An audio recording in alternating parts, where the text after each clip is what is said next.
Tidak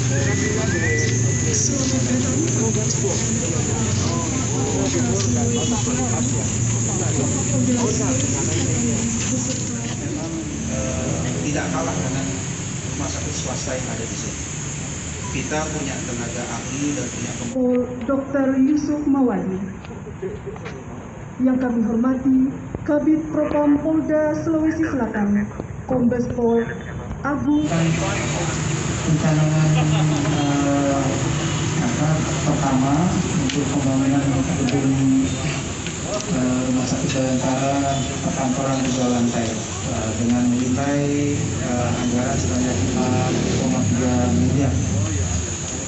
Ini diharapkan nanti akhir tahun sudah bisa selesai dan 3 lantai ini sebagai gedung sarana pendukung dari rumah sakit yang sudah ada. Di lantai pertama nanti kita akan sebagai tempat apotek dan farmasi, kemudian di lantai kedua untuk kebutuhan medis, dan lantai ketiga sebagai kantor administrasi dari rumah sakit. Diharapkan dengan penambahan